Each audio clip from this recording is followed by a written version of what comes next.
നമസ്കാരം സുഹൃത്തുക്കളെ. മിഡിൽ ഈസ്റ്റിലെ യുദ്ധം 4-ാം ദിവസത്തേക്ക് കടക്കുകയാണ്. ഇസ്രായേൽ അമേരിക്കയും കൂടി ഇറാന്റെ മുകളിൽ ആരംഭിച്ചിരിക്കുന്ന യുദ്ധത്തിന്റെ ഇപ്പോഴത്തെ നില എന്താണ്? ഈ സമയത്ത് സംസാരിക്കുമ്പോൾ പോലും ഇറാൻ ഏകദേശം 13ഓളം രാജ്യങ്ങൾ, സൈപ്രസും അതോടൊപ്പം തന്നെ ഒമാനെ പോലും, സൗഹൃദ രാജ്യമായിട്ടുള്ള ഒമാനെ പോലും ആക്രമിച്ചിരിക്കുകയാണ്. ഇപ്പോൾ എന്താണ് അവിടുത്തെ സ്ഥിതി എന്ന് പറയുന്നത്? ഇറാനിന്റെ മിസൈൽ ഡ്രോൺ ശേഖരങ്ങൾ വളരെ പരിമിതമാണ്. ഈ 4-ാം ദിവസത്തേക്ക് കടക്കുമ്പോൾ രണ്ട് കാര്യങ്ങൾ ഇറാനിൽ സംഭവിക്കുന്നു. ആയുധ ശേഖരം ഈസ് ഗെറ്റിംഗ് ഡിപ്ലീറ്റഡ്, അതായത് അവരുടെ ആയുധ ശേഖരം കുറയുകയാണ്. അതോടൊപ്പം തന്നെ നേതൃത്വം ഇല്ലാതായി മാറുകയാണ്. വിത്ത് പ്രിസഷൻ അറ്റാക്ക്. സാധാരണ എല്ലാ യുദ്ധങ്ങളും എന്ന് പറയുന്നത് എങ്ങനെയാണ്? ഒരു പക്ഷെ ഭരണാധികാരി ഏറ്റവും അവസാനമായിരിക്കും മരിക്കുക. ഏറ്റവും അവസാനം ഗദാഫി, സദാം ഹുസൈൻ, അങ്ങനെ നമുക്ക് ഒരുപാട് മുമ്പിൽ എക്സാമ്പിൾസ് ഉണ്ട്. പക്ഷേ ദേ വെയിറ്റഡ്. അമേരിക്കയും ഇസ്രായേലും തേങ്ങ ഉടയ്ക്കാനായി യഥാർത്ഥ സമയം വെയിറ്റ് ചെയ്തു. ഇവിടെ തുടങ്ങിയത് എപ്പോഴാണ്? അവരുടെ ഭരണാധികാരി അല്ലെങ്കിൽ പരമോന്നത നേതാവിന്റെ മരണത്തോടെയാണ് ആരംഭിക്കുന്നത്. അതാണ് ഇവിടുത്തെ വ്യത്യാസം എന്ന് പറയുന്നത്.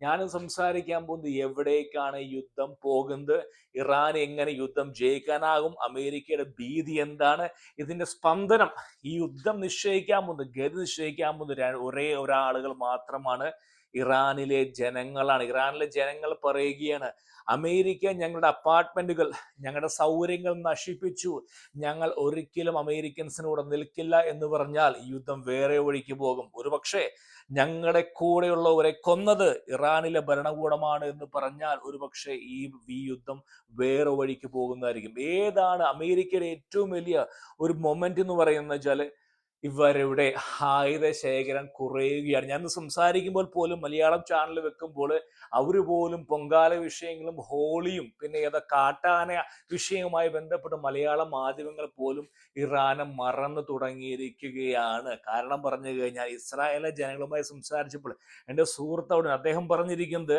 ജൂണിലെ യുദ്ധത്തിൽ ഇതിലും കൂടുതൽ ബലിസ്റ്റിക് മിസൈലുകൾ ഇസ്രായേലിലേക്ക് വർഷിച്ചു എന്നാണ് പറയുന്നത്. ഈ ഒരു അവസരത്തിൽ ഈ ഈ ഒരു മഹായുദ്ധത്തിൽ വളരെ ചുരുക്കം ബലിസ്റ്റിക് മിസൈലുകൾ മാത്രമേ വന്നുള്ളൂ. കാരണം എന്തുകൊണ്ടാണ്? നേതൃത്വ നിര ഇല്ലാതായി മാറുക. ഇറാൻ ഇപ്പൊ എന്താ ചെയ്യുന്നത്? അതായത് ഒരു ഭ്രാന്ത് പിടിച്ച കുട്ടി പോലെ, നിങ്ങൾക്ക് 2-3 മക്കളുണ്ടെങ്കിൽ അതിലൊരു മകൻ ദേഷ്യം വന്നാൽ എന്ത് ചെയ്യും? കൂടെയുള്ള കുട്ടികളെ ആക്രമിക്കും, അവിടെ കളിപ്പാട്ടങ്ങൾ തകർക്കും. കാരണം ഹിസ് കോണേഡ്, അതായത് അവൻ ഒരു മൂലക്കായി പോയ കുട്ടി എന്താണ് ചെയ്യുന്നത്?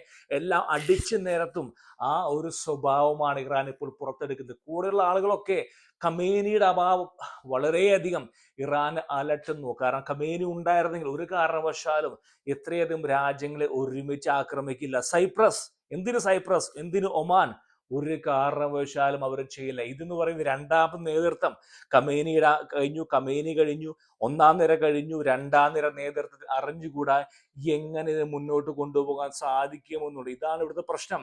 ഇവിടെ ഏറ്റവും പ്രധാനപ്പെട്ട ചോദ്യം, ഇറാനിന് ആയിരക്കണക്കിന് മിസൈൽ ഉണ്ട്, ഒരു നേവി ഉണ്ടായിരുന്നു, അതില്ലാതെ പോയി. എയർഫോഴ്സ് ഉണ്ട്, ഇല്ലാതെ പോയി. പ്രധാനമായും ഇസ്രായേലിന്റെയും ഇറാന്റെയും ജെറ്റുകൾക്കെതിരെ നിലകൊള്ളാൻ അവർക്ക് സാധിക്കുന്നില്ല. ഓരോ ദിവസവും അവരുടെ ആയുധശേഖരം കുറഞ്ഞു വരും, നശിക്കപ്പെടുന്നു. അത് വീണ്ടും ബിൽഡ് ചെയ്യാൻ സാധിക്കില്ല. എന്തുകൊണ്ട് എന്ന് വെച്ചു കഴിഞ്ഞാൽ കരമാർഗം ഒരു രാജ്യത്തിന് വരാൻ സാധിക്കില്ല ഇറാനിലേക്ക്. അവിടെയുള്ള നേവൽ ബ്ലോക്കേഡ്, അതായത് ഹോർമുസ് കടലിടുക്കിൽ അമേരിക്കൻ പട്ടാളത്തിന്റെ എബ്രാഹിം ലിങ്കൻ കടക്കുകയാണ്. അവിടുന്നൊന്നും കൊണ്ടുവരാൻ സാധിക്കില്ല. വായുമാർഗം ചൈനയെ കൊണ്ടുവരാൻ ശ്രമിച്ചാൽ അതും നടക്കില്ല. കരമാർഗം കൊണ്ടുവരാൻ നോക്കിയാൽ ഇറാഖിൽ മുൻ അമേരിക്കൻ ഫോഴ്സ് ആര് കൊണ്ടുവരും, എവിടുന്ന് കൊണ്ടുവരും? ഇതാണ് ഇറാന്റെ മുമ്പിലെ ഏറ്റവും വലിയ ചോദ്യം. ഇതാണ് അമേരിക്കയുടെ അഡ്വാൻറ്റേജ്. അതായത് അമേരിക്കയുടെ മുമ്പുള്ള യുദ്ധം നമുക്ക് പരിശോധിക്കാം. അതായത് വിയറ്റ്നാമിൽ എന്തുകൊണ്ട് അമേരിക്ക തോറ്റു? കാരണം അവിടെ റഷ്യയും ചൈനയും അതിർത്തി വഴി അല്ലെങ്കിൽ തുറമുഖം വഴി വിതരണം ചെയ്തു വിയറ്റ്നാമിലെ ആയുധങ്ങൾ. അഫ്ഗാനിസ്ഥാനിൽ അമേരിക്കയുടെ വെല്ലുവിളി പാകിസ്ഥാനുമായി തുറന്ന അതിർത്തി. ഇറാഖില് സിറിയ വഴി ആയുധങ്ങൾ കടത്തി. ഇവിടെ സ്ഥിതി വ്യത്യസ്തമാണ്.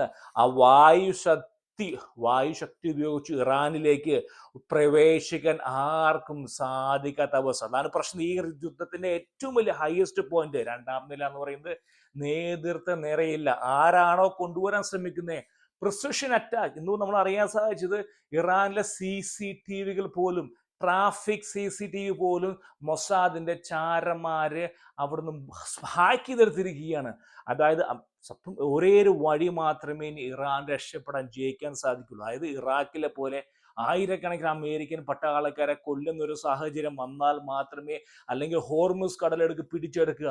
പക്ഷെ ഇപ്പോഴത്തെ ഒരു സാഹചര്യം എന്ന് പറയും 4-ാം ദിവസം കിടക്കുമ്പോൾ അവരുടെ ആക്രമണ കുന്തമുന അല്ലെങ്കിൽ ഡ്രോൺ ആക്രമണം കുറഞ്ഞു വരികയാണ്. ചീപ്പായിട്ട് ഡ്രോൺ ഉണ്ട്, 2000-ഓ 3000-ഓ 5000-ഓ രൂപയുടെ ഡ്രോൺ വെച്ചുകൊണ്ട് അവർ ചെയ്യാൻ ശ്രമിക്കുമ്പോഴും മുന്നോട്ട് പോവുക അസാധ്യമാണ്. കാരണം എത്ര കാലം ഇറാനിലെ റവല്യൂഷണറി ഗാർഡിന് അമേരിക്കൻ ആക്രമണത്തെ പിടിച്ചെടുത്ത് സാധിക്കും?